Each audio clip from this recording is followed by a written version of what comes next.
A Uber acaba de inventar uma nova modalidade de trabalho. Agora, os motoristas, quando estiverem parados, eles vão poder fazer microtarefas, microtrabalhos para treinar a inteligência artificial. É um novo serviço que a empresa vem pensando em adotar, fazendo alguns testes em alguns países, para permitir, então, que o motorista, nas palavras da Uber, ganhe um caraminguá a mais enquanto ele está parado, né? Então, aumentando a sua receita. Mas, no fundo, o que eles estão tentando é entrar numa nova indústria que é super poderosa e vai ser cada vez mais estratégicas, que é a de criação e rotulação de dados para treinar a inteligência artificial. Eu acho que o primeiro aspecto que a gente tem que comentar aqui é que eu não conheço um motorista do Uber que consegue ficar parado.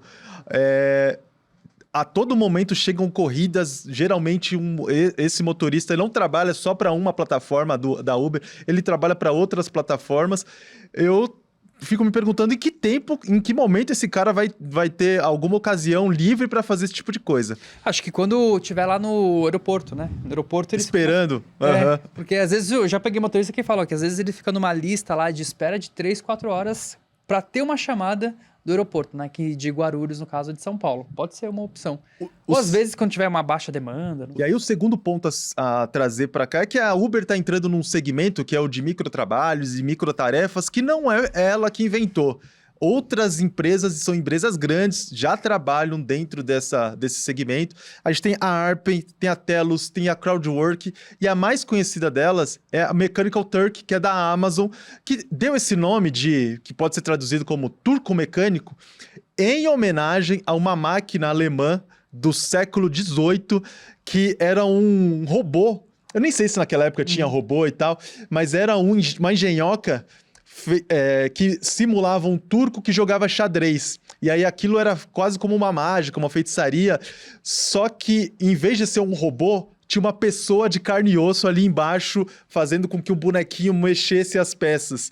Então, o Mechanical Turk, na verdade, era um simulacro de um ser humano simulando o que ele está fazendo, às vezes, de um robô. E aí, os empregados, as pessoas que trabalham com microtarefas, hoje em dia, inclusive, são chamadas de Turkers, em homenagem a esse serviço.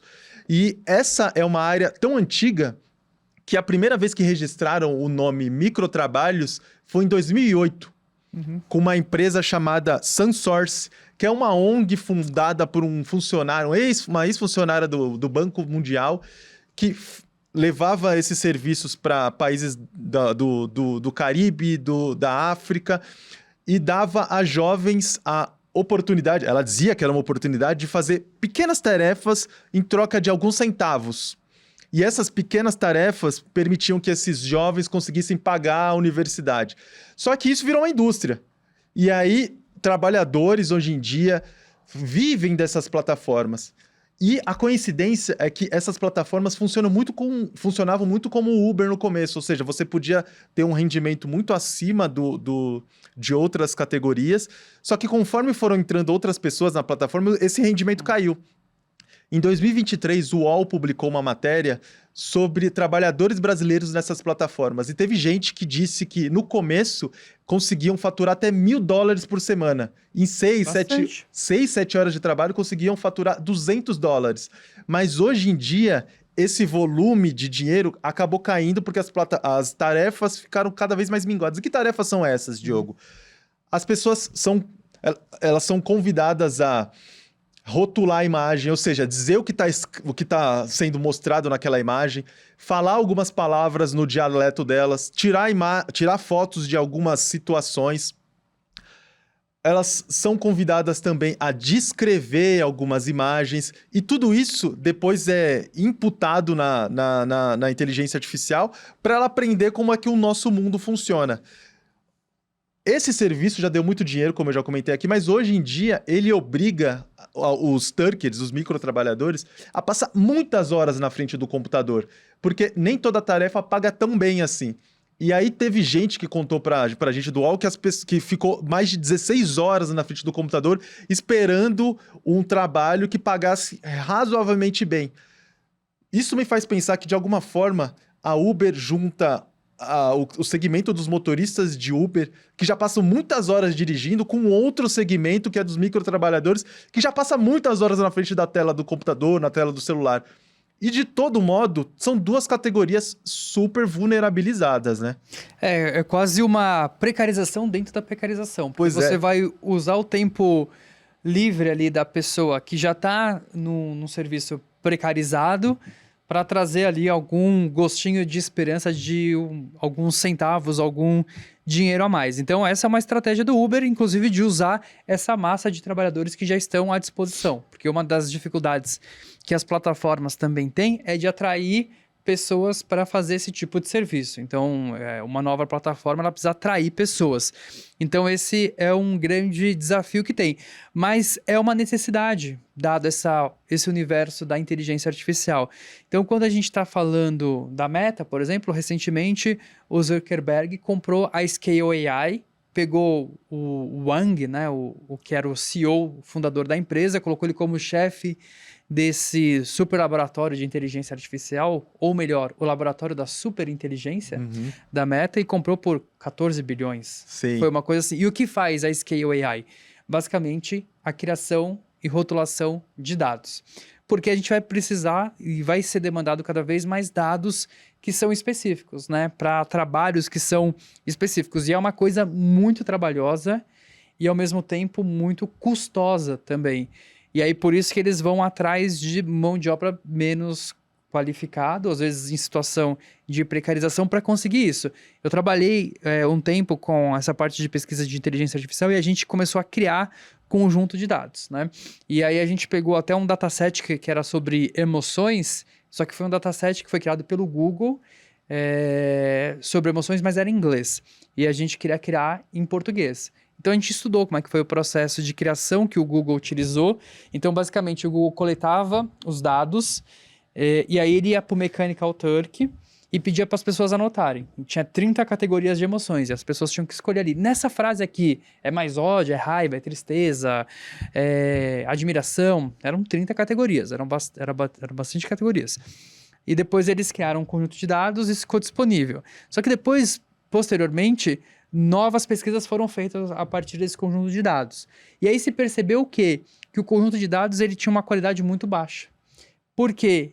Aí foram investigar, o Google usou o Mechanical Turk, né? Os pesquisadores usaram o Mechanical Turk para indianos rotularem aquilo. Então, nada contra indianos, mas muitas vezes sem garantir que aqueles indianos tinham um domínio da língua inglesa, então eles não passaram por esse filtro inicial, né? Na Índia se fala inglês, sim, mas tem gente que não fala inglês ou não tem uma fluência tão grande.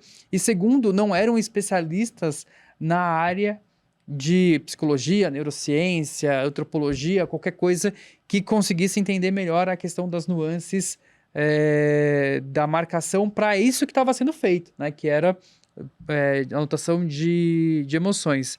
E a gente aqui no Brasil, a gente fez de uma forma diferente. A gente recrutou, fez parceria com a universidade e pegou os alunos de mestrado e doutorado para eles fazerem essa rotulação pagando um valor justo, né? Inclusive, às vezes ficava maior do que a bolsa que eles recebiam por mês.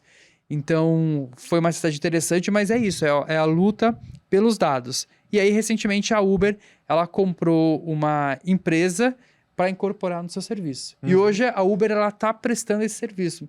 A gente ficou até na dúvida, né? Será que a Uber vai usar só para os seus serviços internos, para melhorar seus modelos de inteligência artificial, pensando em carros autônomos? Não, mas a gente acessou, inclusive, o site da Uber, eles estão vendendo esse serviço de anotação, né? Você consegue ir lá clicar para falar com o Uber para contratar esse tipo de serviço. Então, é usar essa força de trabalho precarizada que ela já tem ali para colocar uma camada adicional de serviço.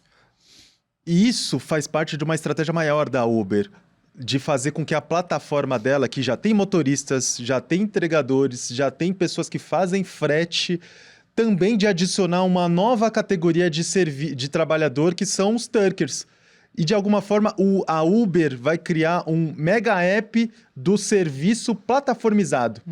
A questão é que essa possibilidade de microtrabalhos tem sido testada na Índia, começou a ser testada agora nos Estados Unidos, e se der certo, e muito provavelmente vai dar certo, talvez chegue aqui ao Brasil, mas ainda não tem uma perspectiva de quando isso vai chegar. A questão é que o Congresso brasileiro está, nesse momento, discutindo uma regra para os trabalhadores plataformizados, só que eles estão mirando para as categorias que atuam hoje, que são os motoristas de aplicativo e os entregadores. É muito provável que quando essa lei chegar, se ela chegar, ela já vai chegar defasada, porque dentro da Uber já vai ter uma outra categoria de trabalhadores que não está sendo contemplada porque o projeto foi todo calibrado para quem trabalha rodando na rua, entregando comida, entregando compra, ou quem trabalha rodando, entregando pessoas, motoristas. É um projeto que já tem tido pouca adesão entre os trabalhadores, porque eles não se veem como uma categoria uniforme, eles se veem como empresários, alguns deles se veem sim como trabalhadores, mas é possível que, se a regulamentação não olhar para essa nova onda de trabalho vulnerabilizado e plataformizado e tentar focar em casos de uso, talvez ela deixe muita gente de fora, Diogo. Exatamente, porque assim, são novas modalidades que vão surgindo, né? Então, a gente precisa se adaptar para essa nova situação. Então, é interessante ver esse movimento da Uber, mas especialmente como governos vão responder a isso, né? Como a gente vai entender essas novas relações de trabalho ou de prestação de serviço, né? Qual?